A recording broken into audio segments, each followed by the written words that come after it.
Quel moment dans sa présence. Quel moment dans sa présence. Alléluia. Amen. Alléluia. Jésus, c'est le roi dans ma vie. Ah, ça fait longtemps, hein? Ça, c'est des chants que j'écoutais quand j'étais tout petit en boucle avec mes parents. Toute la journée. Amen. C'était à l'époque des cassettes. Qui se souvient des cassettes? Maintenant, c'est Internet. Maintenant, on a oublié les cassettes. Mais avec les cassettes avec fil, là, tu tournes pour retourner en arrière. Vous vous souvenez de ça? Il faut mettre le doigt et puis on retourne pour remettre la musique. Amen. Et puis si la corde ou le fil se casse, il n'y a plus de cassette. Amen. Gloire à Dieu. Amen. Alléluia. On bénit le Seigneur. Excellent travail pour la gloire de notre Seigneur. Amen. Ce matin, disposons nos cœurs parce que Dieu veut nous parler. Depuis quelques dimanches, nous avons entamé un enseignement très important, je l'ai dit, et nous continuons encore l'identité. Dis avec moi, identité. C'est la série que nous continuons, identité. Lorsque quelqu'un ne connaît pas son identité en Christ, tu es une proie pour le diable. Amen. Le diable, je le dis souvent, n'a pas peur de nos louanges, n'a pas peur de nos prières, tant qu'on ne connaît pas notre identité en Christ. Amen. Nous devenons redoutables aux yeux du diable lorsque nous connaissons notre identité. Amen. Qui nous sommes. L'identité, c'est qui tu es. Qui tu es dans le monde spirituel. Pas dans le monde physique, mais dans le monde spirituel. Le monde que nous voyons là est régi, est gouverné par le monde spirituel. Le monde physique ou visible que nous voyons ici est gouverné par le monde spirituel. Est-ce que l'Église m'entend? C'est pourquoi, en tant que chrétien, en tant qu'enfant de Dieu, si nous ne comprenons pas le monde spirituel, si nous ne comprenons pas comment fonctionne le monde spirituel, il nous sera très difficile de mener une vie chrétienne victorieuse. Est-ce que l'Église me suit? Très, très difficile. Nous aurons des luttes tout le temps avec le diable. Tout le temps, nous aurons des luttes. Il y aura tout le temps des hauts et des bas. Est-ce que cela veut dire que lorsque je connais mon identité, il n'y aura pas de hauts et de bas? Oui, il y en aura, mais je serai toujours dans la victoire. Amen. Gloire à Dieu. Et le diable ne veut pas que tu connaisses ton identité. Amen. Le diable ne veut pas que tu connaisses ton identité. Ce n'est pas un avantage pour lui. Amen. Ce matin, on va continuer dans ce sujet avec pour le même titre que dimanche, il y a 2 semaines. Je suis un esprit justifié, la partie 2. Amen. Je suis un esprit justifié. Est-ce que je peux avoir 3 personnes avec moi pour illustrer ça rapidement pour les personnes qui n'auraient pas vu? Est-ce que 3 personnes peuvent venir, peuvent monter là rapidement, s'il vous plaît, afin de démontrer, illustrer ça, s'il vous plaît. 3 personnes, s'il vous plaît. Gloire à Dieu, acclamons le Seigneur. Merci pour votre promptitude, votre rapidité. 3 enfants. Amen, gloire à Dieu. Oh, ok, bon, là, je fais comment? Bon, sinon vous tenez à 2, hein? Alors, je t'ai donné, toi, tu as ça. Ok. Ah, en plus, ils ont respecté avec le masque, hein? Ok, gloire à Dieu. Amen. Est-ce qu'on peut les acclamer? Très courageux. Alléluia. Des futurs serviteurs de Dieu au nom de Jésus. Nous sommes esprits. Nous possédons une âme et nous habitons dans un corps. Je reprends. Je suis esprit, je possède une âme et j'habite dans un corps. Ok? Je l'avais déjà dit et je le répète parce que j'ai dit que c'est avec la répétition qu'une leçon finit par rentrer. C'est pourquoi lorsqu'on va à l'école, on nous fait répéter sans cesse les mêmes choses jusqu'à ce que ça rentre. Amen. Je suis un esprit. Ce n'est pas j'ai un esprit. À ne pas confondre. Ce n'est pas j'ai un esprit. Je suis esprit. Je possède une âme et j'habite dans un corps. Maintenant, lorsque j'accepte Jésus-Christ dans ma vie, nous verrons ce point-là plus tard, je deviens enfant de Dieu et cette partie qui n'était pas en moi ou qui était morte en moi prend naissance. Amen. La nouvelle naissance se passe là. OK? Lorsque je suis né de nouveau, c'est dans mon esprit. Pourquoi? Parce que je l'avais expliqué. Lorsque je suis né de nouveau, le Saint-Esprit que Jésus-Christ avait promis à ses disciples d'envoyer vient habiter dans mon esprit. Est-ce que ça va pour tout le monde? Pour ceux qui sont en ligne aussi, ça va? Le Saint-Esprit vient habiter dans mon esprit. Amen. Et maintenant, c'est pourquoi la Bible dit que mon corps est le temple du Saint-Esprit. Lorsque la Bible dit, j'aimerais expliquer ça, lorsque la Bible dit que mon corps est le temple du Saint-Esprit, qu'est-ce que ça veut dire? Le Saint-Esprit habite dans mon corps parce que mon esprit est dans mon corps. Est-ce que l'Église me suit? Puisque le Saint-Esprit vient habiter dans mon esprit, de facto, mon esprit est dans mon corps, c'est logique que le Saint-Esprit habite dans mon corps. Amen. Mais là où le Saint-Esprit est réellement logé, c'est dans mon esprit. Ça va? C'est pourquoi lorsque le Saint-Esprit vient habiter dans mon esprit, lorsque je commence à méditer la parole de Dieu, je commence à comprendre la parole. Amen. Avant d'avoir reçu Jésus dans ma vie, je ne peux pas comprendre ça. Amen. Je ne peux pas la comprendre. Je vais la lire, mais je ne la comprendrai pas. Et on verra ça avec une autre histoire. Je vous ai parlé de Nicodème plusieurs fois, j'ai cité son nom ici. C'est pourquoi Nicodème ne pouvait pas comprendre ce que Jésus faisait. Parce que Nicodème connaissait la lettre, avait une connaissance de la lettre. Amen. Docteur de la loi, il avait connaissance de la lettre. Mais il ne fonctionnait pas à ce niveau-là. Pour comprendre la parole de Dieu, j'ai besoin d'être là. C'est ce qu'on appelle la révélation. Cette Bible est l'information, logos, l'information. Maintenant, lorsque je prends ce logos, j'avais déjà enseigné sur la méditation, j'avais expliqué logos et rhéma.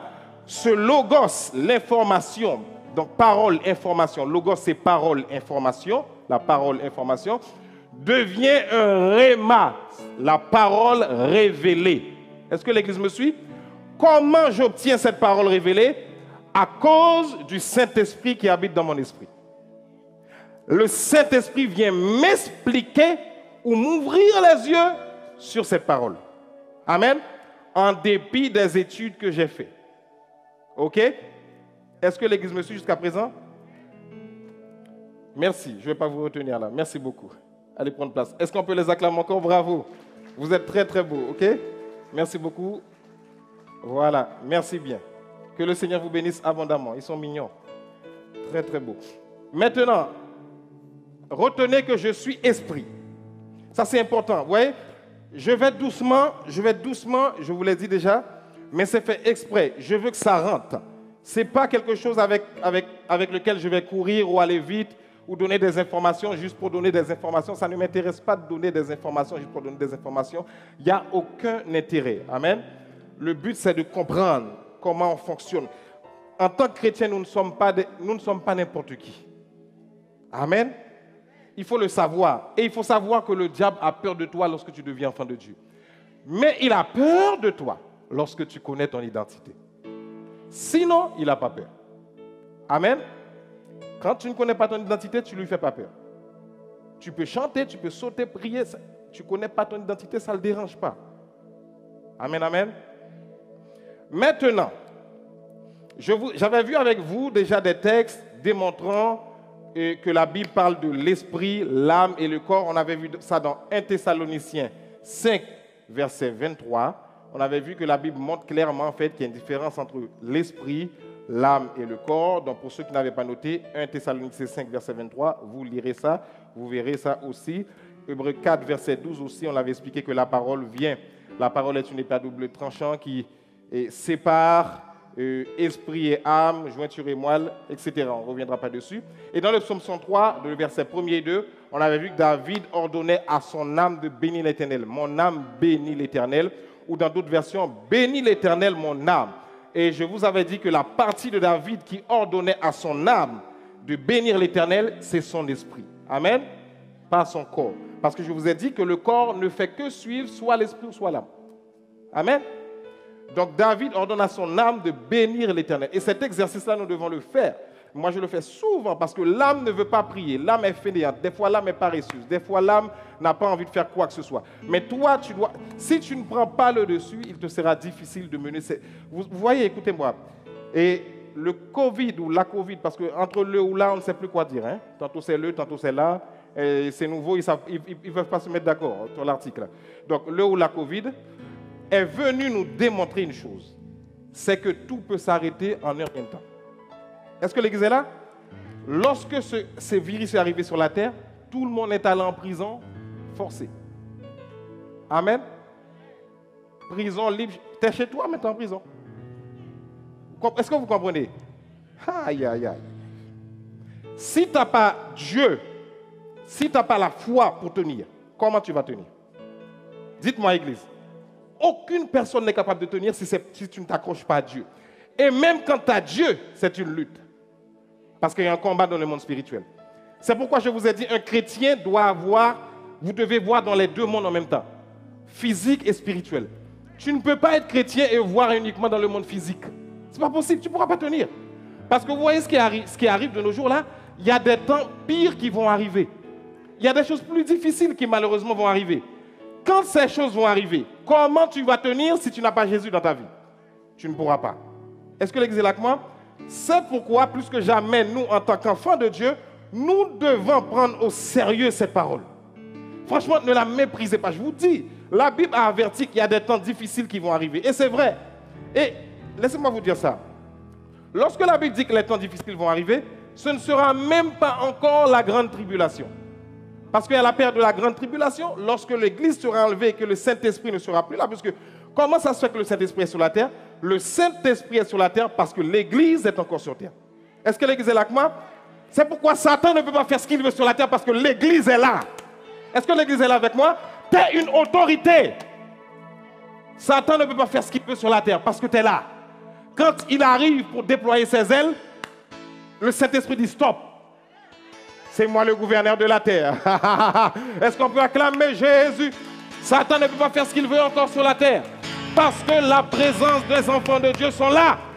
Lorsque tu arrives dans un endroit, les démons prennent la fuite. Parce qu'il y a le roi de gloire qui est en toi et qui rentre dans ce lieu-là. Est-ce que l'Église est là avec moi? Satan ne peut pas résister, le Saint-Esprit est là. Mais lorsque l'Église sera enlevée, le Saint-Esprit ne sera plus sur la terre. Ça sera la période la plus terrible. C'est pourquoi ne manquez pas l'enlèvement de l'Église. Priez pour que les membres de vos familles se convertissent et se donnent à Jésus. Et on va expliquer ça.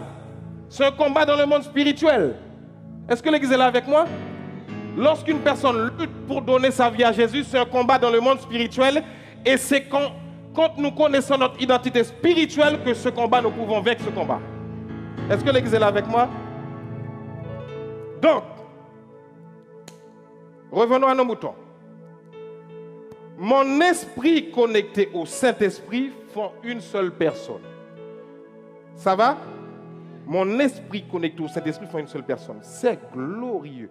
Le Saint-Esprit vient habiter dans mon esprit. C'est ce qui rend mon esprit parfait. C'est ce qu'on appelle la régénération. Amen. Je deviens justifié.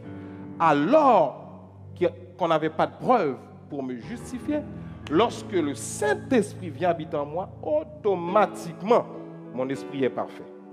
Est-ce que l'Église est là avec moi? À cause de quoi?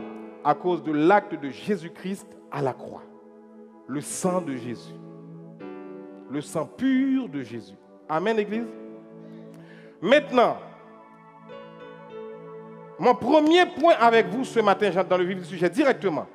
Je suis un esprit parce que mon Père est esprit. Oh, dis-moi alléluia. Lorsque je préparais ça, j'étais dans une joie. J'étais dans une joie excellente. Et ça rejoint un petit peu l'enseignement que Pasteur Luc a donné dimanche dernier. Qui se rappelle de cet enseignement? Être sacrificateur pour Dieu. L'adoration, il a parlé de ça. Et je suis un esprit parce que mon Père est esprit. Nous allons le voir dans les Écritures ce matin. N'oubliez jamais ça. Amen. Je suis un esprit. Jean chapitre 4. On va lire tout le chapitre. Je l'avais mis juste pour remettre le contexte. On va lire ça rapidement, mais nous ne verrons pas tous les versets, bien entendu. Le Seigneur apprit que les pharisiens avaient entendu dire qu'il faisait et baptisait plus de disciples que Jean. À vrai dire, Jésus ne baptisait pas lui-même, mais c'était ses disciples qui le faisaient. Alors, il quitta la Judée et retourna en Galilée. Comme il devait traverser la Samarie, il arriva dans une ville de Samarie appelée Sychar, près du champ que Jacob avait donné à son fils Joseph. Là se trouvait le puits de Jacob. Jésus, fatigué du voyage, était assis au bord du puits. C'était environ midi. Une femme de Samarie vient puiser de l'eau. Jésus lui dit, donne-moi à boire. En effet, ses disciples étaient allés à la ville pour acheter de quoi manger. La femme samaritaine lui dit, comment? Toi qui es juif, tu me demandes à boire. À moi qui suis une femme samaritaine, les juifs en effet n'ont pas de relation avec les samaritains. Jésus lui répondit, si tu savais quel est le cadeau de Dieu, et qui est celui, dis avec moi celui, dis avec moi celui, et qui est celui qui te dit, donne-moi à boire, tu lui aurais toi-même demandé à boire, et il t'aurait donné de l'eau vive. Dis avec moi, eau vive. Alléluia. On continue. Seigneur, lui dit la femme, tu n'as rien pour puiser, et le puits est profond. D'où aurais-tu donc cette eau vive? Jésus est déjà dans la dimension spirituelle, la femme est au niveau physique toujours. Vous voyez ça? Es-tu plus grand que notre ancêtre Jacob? Elle ne sait pas qui est devant elle. Qui nous a donné ce puits et qui a bu de son eau, lui-même, ses fils et ses troupeaux? Jésus lui répondit, toute personne, dis avec moi toute personne qui boit de cette eau-ci aura encore soif. En revanche, celui qui boira de l'eau que je lui donnerai n'aura plus jamais soif. Et l'eau que je lui donnerai deviendra en lui une source d'eau qui jaillira jusque dans la vie éternelle. La femme lui dit, Seigneur, donne-moi cette eau, afin que je n'ai plus soif et que je n'ai plus à venir puiser ici. La femme est toujours au niveau physique. Comprenez? Va appeler ton mari, lui dit Jésus, et reviens ici. La femme répondit, je n'ai plus de mari, je n'ai pas de mari. Jésus lui dit, tu as bien dit, tu as bien fait de dire ça, je n'ai pas de mari. Car tu as eu 5 maris, et l'homme que tu as maintenant, là, n'est pas ton mari. En cela, tu as dit la vérité. Seigneur, lui dit la femme, je vois que tu es un prophète. Ah, les yeux de la femme commencent à s'ouvrir. Nos ancêtres ont adoré sur cette montagne, et vous dites, vous, que l'endroit où il faut adorer est à Jérusalem? Femme, lui dit Jésus, crois-moi, l'heure vient où ce ne sera ni sur cette montagne, ni à Jérusalem, que vous adorerez le Père. Dis avec moi, Père. Dis avec moi, Père. Ok? Vous adorez ce que vous ne connaissez pas. Nous adorons ce que nous connaissons, car le salut vient des Juifs. Mais l'heure vient, et elle est déjà là, où les vrais adorateurs, dis avec moi les vrais adorateurs, adoreront le Père. Dis avec moi le Père. Dis avec moi vrai adorateur. Dis avec moi Père. En esprit. Dis avec moi esprit. Et en vérité. En effet, ce sont là les adorateurs que le Père recherche, ou ce sont les adorateurs que recherche le Père. On continue. Ah, voilà la partie que j'aime. Alléluia. Est-ce que l'Église est là avec moi? Lisez cette partie avec moi. Dieu est... Est-ce qu'on a dit que Dieu a un esprit? C'est quoi? Dieu est esprit. Il faut que ceux qui l'adorent, on s'arrête là. J'aimerais que vous vous arrêtiez. Tous les versets auparavant, c'était juste pour vous mettre dans le contexte. Il est impossible de rentrer dans les détails de ce texte. Ce texte est trop riche, c'est impossible, on ne peut pas. Mais juste pour vous mettre dans le contexte. La femme est arrêtée au niveau physique, visible. Mais Jésus est déjà passé à un autre niveau avec elle. Est-ce que vous êtes avec moi, Église? C'est pourquoi je vous ai dit qu'un enfant de Dieu doit jauger dans les deux parties, physique et spirituelle, mais encore plus spirituelle. Est-ce que l'Église est là avec moi? Jésus commence à entrer dans une conversation avec la femme.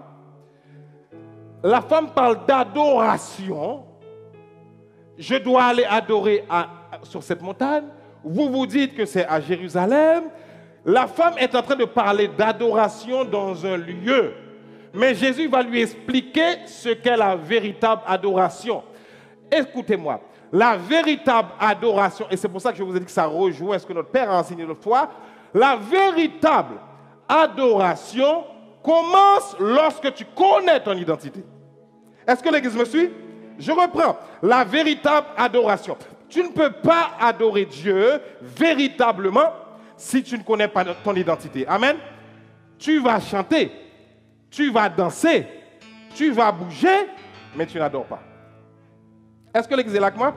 C'est pourquoi je vous disais, le diable n'a pas peur quand nous adorons, tant que nous ne connaissons pas notre identité. Ça va?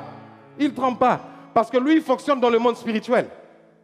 Et quand il vous attaque, il attaque d'abord dans le monde spirituel, et ensuite ça atterrit dans le monde physique. Ça va, ça va? Donc Jésus est en train de parler à la femme là. Il dit, les vrais adorateurs que le Père recherche. Est-ce qu'on peut m'afficher le verset 24 encore, s'il te plaît? Verset 24, juste la partie 24, si tu arrives à le trouver. Qu'on reste dessus. Juste le verset 24, s'il te plaît. Merci. Dieu est esprit. Quel est le verbe qui est employé? Quel est le verbe? Être. Dieu est esprit. Ça veut dire que tout ce qui compose Dieu, c'est quoi? L'esprit. Dieu n'a pas de corps. Dieu s'est mis dans le corps de Jésus-Christ pour venir sur la terre. Amen. Parce que Jésus est Dieu. Il a pris la forme d'un être humain pour venir sur terre. Mais sinon, Dieu fonctionne au niveau spirituel. Est-ce que l'Église me suit? Donc, pour adorer Dieu, je dois fonctionner au niveau spirituel. Ça va, Église? Sinon, je ne peux pas l'adorer. Et Satan ne tremble pas. Ça va? Dieu est esprit. C'est l'identité de Dieu. Ce Dieu, c'est celui qui a dit à Moïse, je suis envoyé. Je suis, c'est celui qui se suffit à lui-même. Je suis, c'est celui qui a tout créé. Je suis, c'est le propriétaire de la terre. Je suis, c'est celui qui contrôle ta vie. Je suis, c'est ta providence. Je suis, c'est celui qui remplit tout l'univers. Je suis, c'est celui qui contrôle ta famille. Je suis. Est-ce que l'Église est là avec moi? Celui qui n'a besoin de personne pour exister. Alléluia. Ah, quel glorieux message. J'aime trop ce que j'enseigne ce matin-là. J'aime trop. Je suis. Maintenant, laissez-moi vous décrire un petit peu ce je suis dans le psaume 104. Affichez-moi le psaume 104. Pendant que je préparais ça, le Saint-Esprit a téléchargé le psaume 104 que je lis régulièrement. Regardez, voici la description du je suis. Mon âme bénit l'Éternel. L'Éternel, mon Dieu. Aïe, aïe, aïe, aïe, aïe. Tu es infiniment grand. Dis avec moi infiniment grand. Il n'a pas de limite. Ta situation n'est pas trop pour que Dieu puisse t'en sortir de là. Est-ce que l'Église est là avec moi? Alléluia. Est-ce que tu es infiniment grand? Tu es revêtu d'éclat et de magnificence. Il s'enveloppe de lumière comme de manteau. Tout ce que Dieu est, c'est de la lumière. Il étend les cieux comme un pavillon. Continue, continue. Il forme avec les eaux le fait de sa demeure. Il prend les nuées pour son char. Il avance sur les ailes du vent. Il fait des vents ses messagers, des flammes de feu ses serviteurs. Il établit la terre sur ses fondements. Elle ne sera jamais ébranlée. Tu l'avais couverte de l'abîme comme de vêtements. Les eaux s'arrêtaient sur les montagnes. Elles ont fui devant ta menace. Elles se sont précipitées à la voix de ton tonnerre. Je déclare que le diable prendra fuite devant toi à cause de la voix de Dieu. Des montagnes se sont élevées, des vallées se sont abaissées. Au lieu que tu leur avais fixé, tu as posé une limite que les eaux ne doivent pas franchir, afin qu'elles ne reviennent plus couvrir la terre. Il conduit les sources dans les torrents qui coulent entre les montagnes. Elles abreuvent tous les animaux des champs. Les ânes sauvages y étanchent leur soif. Les oiseaux du ciel habitent sur leurs bords et font résonner leur voix parmi les rameaux. de sa haute demeure. Il arrose les montagnes. La terre est rassasiée de fruits de toutes tes œuvres. Il fait germer l'herbe pour le bétail et plante pour le besoin de l'homme, afin que la terre produise de la nourriture. Le vin qui réjouit le cœur de l'homme et fait plus que l'huile resplendir son visage. Et le pain qui soutient le cœur de l'homme. Les arbres de l'Éternel se rassasient. Les êtres du Liban qu'il a plantés. C'est là que les oiseaux font leur nid. La cigogne a sa demeure dans les cyprès. Les montagnes élevées sont pour les boucs sauvages. Les rochers servent de retraite aux damans. C'est le Dieu de la création. Il a fait la lune pour marquer les temps. Le soleil, c'est quand il doit se coucher. Tu amènes les ténèbres et il est nuit. Alors les animaux des forêts sont en mouvement. Alléluia. Les lions se réjouissent après leur proie et demandent à Dieu leur nourriture. C'est le Dieu de la providence. Le soleil se lève et il se retire et se couche dans les tanières. L'homme sort pour se rendre à son ouvrage et à son travail jusqu'au soir. Que tes œuvres sont grandes en nombre, ô Éternel. Tu les as toutes faites avec sagesse. La terre est remplie de tes biens. Voici la grande et vaste mer. Là se meuvent sans nombre des animaux petits et grands. Là se promènent les navires et ce lieu qui attend que tu as formé pour se jouer dans les flots. Tous ces animaux espèrent en toi pour que tu leur donnes la nourriture en son temps. C'est le Dieu de la providence. Tu la leur donnes et ils la recueillent. Tu ouvres ta main, il sera sasi de bien. Tu caches ta face, ils sont tremblants et tu leur retires le souffle. Ils expirent, ils retournent dans leur poussière. Tu envoies ton souffle, ils sont créés et tu renouvelles la face de la terre. Que la gloire de l'Éternel subsiste à jamais. Que l'Éternel se réjouit de ses œuvres. Il regarde la terre, elle tombe, il touche les montagnes. Ah, l'Éternel regarde la terre et elle tremble. L'Éternel regarde les démons tremblent. Il touche les montagnes et elles sont fumantes. Je chanterai à l'Éternel. Tant que je vivrai, je célébrerai mon Dieu. Tant que j'existerai, que mes paroles lui soient agréables. Je veux me réjouir en l'Éternel. Que les pécheurs disparaissent de la terre et que les méchants ne soient plus. Mon âme bénit l'Éternel. C'est le Dieu de la création. C'est celui qui est. C'est celui qui est autosuffisant. C'est celui qui n'a besoin de personne. C'est celui qui prend soin des animaux alors que les animaux n'achètent ni ne vendent. C'est celui qui prend soin de toi également. Est-ce que l'église me suit? Et Jésus s'arrête. Et Jésus s'arrête. Et Jésus s'arrête. Et dit à la femme, je hais. Je hais. Et sera. Je hais. Et continuera d'être. Est-ce que l'église me suit? C'est le Dieu de la création, présenté dans le psaume 104. Lui qui a tout créé. Il n'a besoin de personne pour exister. C'est pourquoi, si tu existes, c'est une grâce et un privilège. Est-ce que l'église m'entend? Mais Dieu n'a pas besoin de toi pour exister. Tu existes par la grâce de Dieu. Alléluia. Dieu est esprit. Il est esprit. Il n'est pas corps, il est esprit. Ça veut dire qu'il est partout en même temps. Sa gloire remplit la terre, pas uniquement l'univers, mais toute la terre, l'univers entier. Est-ce que l'église me suit? C'est ce Dieu-là. Il est esprit. Et la Bible dit que ceux qui l'adorent doivent l'adorer en esprit et en où se trouve la vérité. Tu ne peux pas adorer Dieu si tu ne connais pas ton identité spirituelle et tu ne peux pas adorer Dieu si tu ne demeures pas dans la vérité. Est-ce que l'église me suit? Dieu est esprit. Maintenant, pourquoi je vous ai expliqué tout ça? Pourquoi je vous ai expliqué que Dieu est esprit? Remarquez dans le texte, quand vous lirez Jean 4 chez vous, il faut relire, quand Jésus parle, il dit pas Dieu seulement. Il commence à dire Dieu à la fin. Mais au départ, parce qu'il y a un travail qui est fait dans le texte, au départ, quand il parle, il dit le Père. Est-ce que l'église me suit? Ce que le Père recherche, ce sont les vrais adorateurs. Est-ce que l'église me suit? Lorsque tu acceptes Jésus dans ta vie, Dieu devient ton Père. Ça va? Avant d'avoir accepté Jésus dans ta vie, il est juste ton créateur. Est-ce que l'église est avec moi là? Avant d'avoir accepté Jésus dans ta vie, il est ton créateur, le créateur que je t'ai présenté dans le psaume 104. Mais lorsque tu acceptes Jésus dans ta vie, il devient ton Père. En d'autres termes, Jésus était déjà en train d'évangéliser la femme afin que la femme vienne à Jésus-Christ et que la femme reçoive ce Dieu qui est le Père. Est-ce que l'église me suit? La femme disait à Jésus, nous on adore là-bas, vous adorez à Jérusalem, nous on adore sur la montagne. La femme connaissait Dieu en tant que le Dieu créateur. La femme connaissait Dieu en tant que Dieu religieux. Ça va, église? Je m'en vais quelque part avec vous. Beaucoup d'entre nous, nous ne connaissons pas Dieu en tant que Père, mais en tant que Dieu religieux.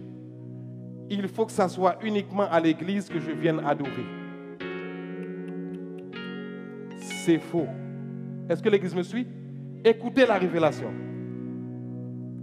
L'église, le bâtiment d'église, est le centre. Oh Saint-Esprit, aide-moi à expliquer ça correctement. Le bâtiment d'église est le centre d'atterrissage de ton adoration que tu as commencé toute la semaine. Est-ce que l'église est là avec moi? Waouh! Ah! Le bâtiment d'église est le centre. Le bâtiment d'église est le centre d'atterrissage de ton adoration que tu as eu toute la semaine. Est-ce que l'église me suit? En d'autres termes, lundi tu es en adoration, mardi tu es en adoration, mercredi tu es en adoration, jeudi tu es en adoration, vendredi tu es en adoration, samedi tu es en adoration et dimanche l'avion atterrit. Est-ce que l'église me suit? Mais l'avion ne peut pas atterrir si tu n'as pas volé depuis lundi. C'est pourquoi beaucoup de gens ont du mal à adorer. Parce que tu n'as jamais pris vol. Tu es resté sur le tarmac. Est-ce que l'église me suit? Donc lorsque tu dois atterrir, tu ne peux pas, puisque tu es déjà là. Mais lorsque tu adores lundi, mardi, mercredi, jeudi, vendredi, samedi, dimanche, tu atterris. Hey!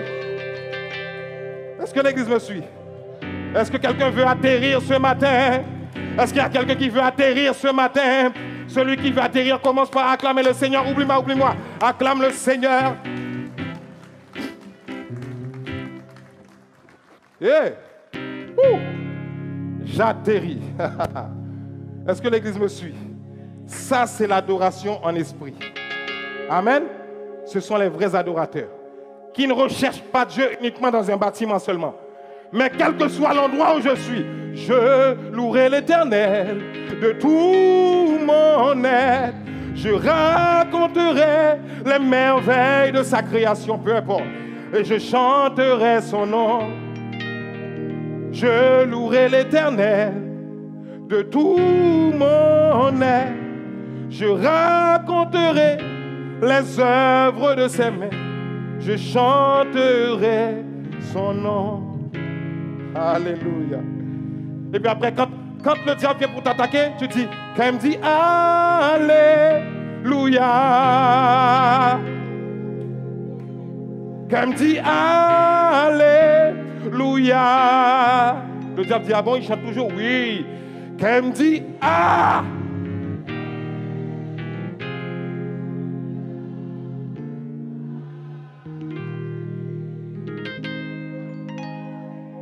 Lorsque tu rentres dans cette dimension, le diable a des problèmes. Lorsque tu rentres dans cette dimension, le diable a des problèmes. Lorsque tu rentres dans cette dimension, le diable a des problèmes parce que tu adores en connaissant ton identité. Dieu est. Oh Saint-Esprit.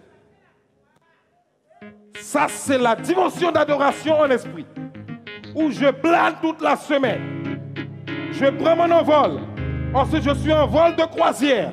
La zone de turbulence, j'adore. Zone de turbulence, j'adore. Et puis dimanche, j'atterris. Bienvenue dans le royaume de Dieu. Vous avez embarqué au vol du ciel. Bienvenue au royaume de Dieu. Alléluia. Gloire à Dieu. Amen. Ô Saint-Esprit. Aïe. Dieu est esprit. Tu es au niveau spirituel. Amen. Dieu n'est pas corps. Dieu est esprit. Maintenant, pourquoi je vous ai dit que Jésus parle de la femme en parlant d'un Dieu qui est un père. Amen. Père. Pourquoi père? Parce que tel père, tel fils. Tel père, telle fille. Si Dieu est esprit, je suis esprit. Dites-moi amen. Tel père, tel fils. Tel père, telle fille. Si Dieu est esprit, je suis esprit.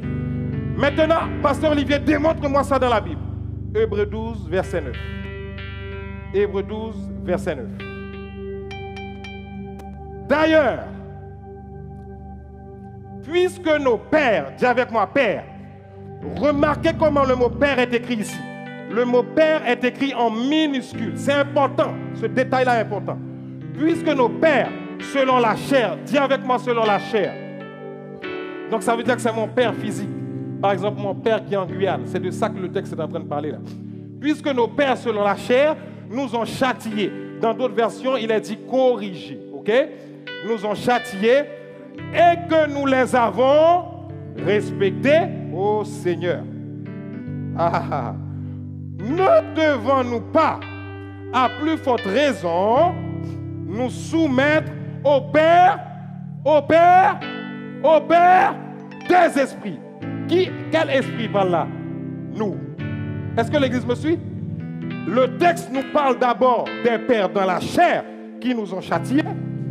Mais la question nous est posée, ne devons-nous pas, à plus forte raison, nous soumettre au Père? Et maintenant, regardez comment le mot Père est écrit là, avec un P majuscule. Il s'agit de Dieu. Nous devons nous soumettre au Père des esprits. Quel esprit? Toi et moi, qui avons accepté Jésus dans notre vie. L'Église me suit? Le Père des esprits. J'ai mon père dans la chair, ma mère dans la chair, qui m'ont donné une naissance physique, et il est bon, parce que pour que je fonctionne dans ce monde, j'ai besoin d'avoir un corps physique. Mais j'ai mon Père qui est au ciel, qui est Dieu. Oh Rabashaya. Et il est le Père qui est au-dessus de tous les pères. Est-ce que l'Église me suit? Eh oui. Donc quand Jésus dit à la femme, Dieu est esprit, et que le Père recherche les adorateurs, Jésus est en train de dire à la femme, je t'invite à devenir l'enfant de mon Père. Est-ce que l'Église est là avec moi? Vous n'avez pas souvent vu dans les évangiles, Jésus parle aux disciples, et il dit aux disciples, le Père et moi nous sommes un. Quand il dit que le Père et moi nous sommes un là, d'après vous, c'est physiquement? C'est quoi? Spirituellement. Amen? C'est en esprit qu'il dit ça. C'est pas physique. Quand il dit que le Père et moi nous sommes un, c'est en esprit. Ça va? La question que je pose ce matin, as-tu rencontré le Dieu Père ou tu es toujours dans le Dieu de la religion? Tu peux venir à l'église tous les dimanches et demeurer religieux. Quand venir à l'église commence à devenir une routine pour toi, tu commences à t'ennuyer, ça veut dire que la religion est en train de prendre place petit à petit. Est-ce que l'église me suit? Quand tu es conscient de ton identité, il n'y a pas besoin d'être pasteur. Ce n'est pas parce que je suis pasteur que je vous dis ça. Non! Tu n'as pas besoin d'un titre. Non, ce n'est pas ça. C'est que tu es conscient de qui tu es. Est-ce que l'église me suit? Ce n'est pas réservé qu'aux pasteurs. Détrompez-vous. Amen.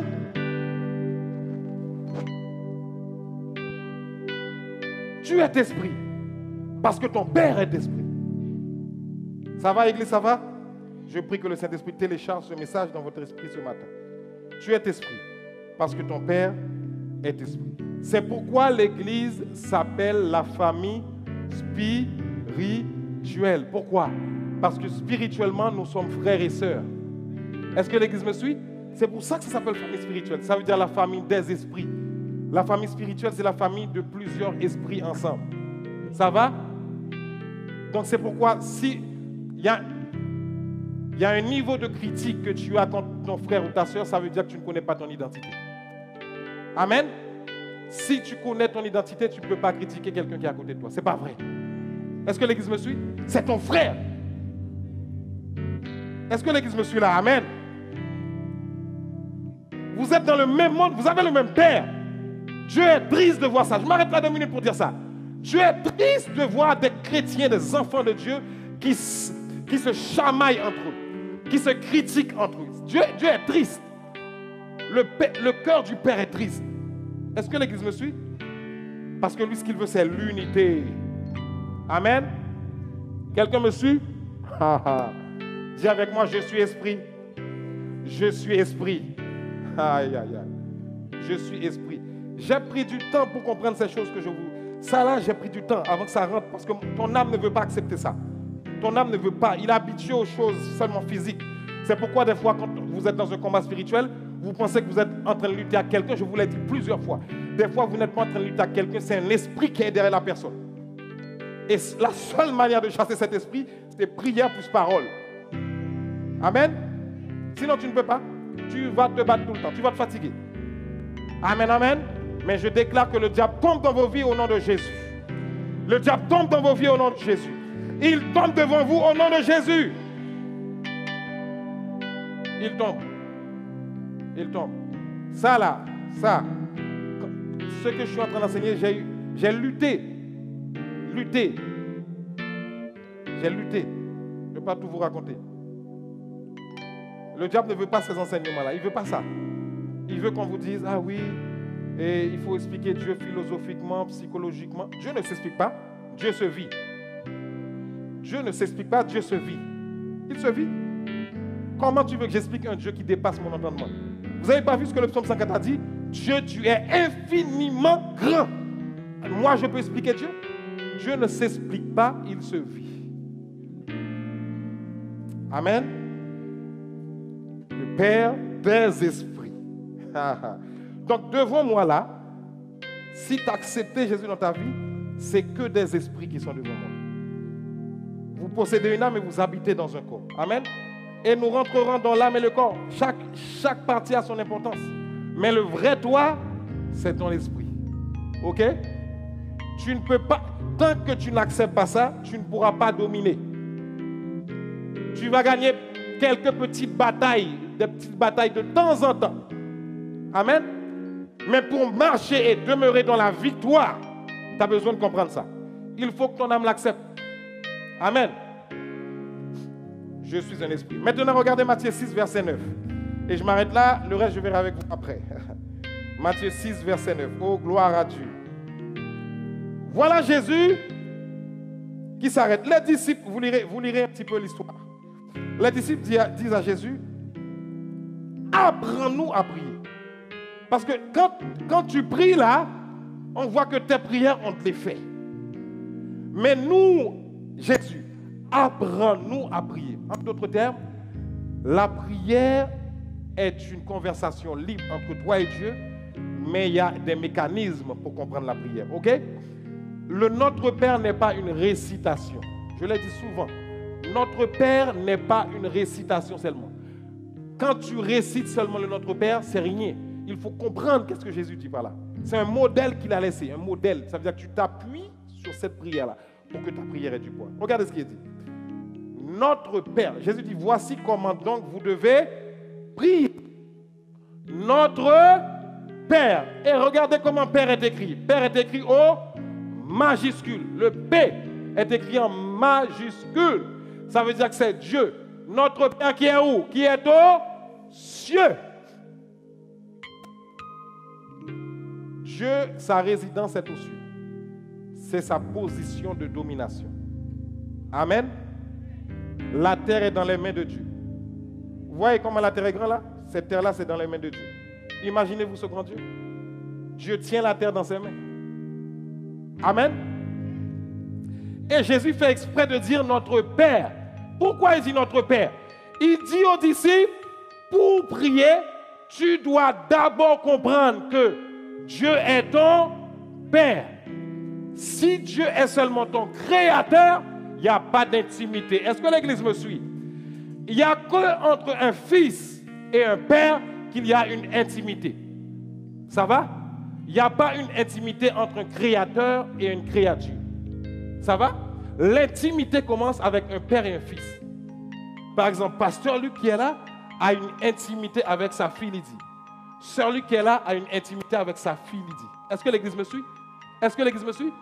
Si Pasteur Luc n'était pas le père de Lydie, est-ce qu'il y aurait une intimité? Non. Donc Jésus est en train de dire aux disciples, tu dois d'abord reconnaître que Dieu est ton père. Pas ton créateur seulement, ton père. Et puisque c'est ton père, Jésus a certainement dû dire aux disciples, ton père est esprit, toi tu dois comprendre que tu es esprit. Si tu ne comprends pas que tu es esprit, mais tu ne peux pas opérer à ma dimension. Oh, que Dieu nous accorde la grâce. Quand on va voir Jean 3, l'histoire de Nicodème, vous allez voir ce que je vous dis là. Jésus dit, ce qui me fait opérer à cette dimension, c'est que moi et le Père, nous sommes un. Mais un où? Dans le monde spirituel. C'est pourquoi, lorsque tu viens devant le diable, n'aie pas peur. Le Saint-Esprit habite devant toi. Lorsque le diable dit, tu vas mourir, Dieu dit, non, c'est faux. Tu refuses cette mort. Est-ce que l'Église est là avec moi? C'est pourquoi, Pasteur Luc, tu ne pouvais pas accéder à l'hôpital là où tu étais. Est-ce que l'Église me suit? Parce que dans le monde spirituel, il y avait un combat. Et Dieu a gagné ce combat. La preuve.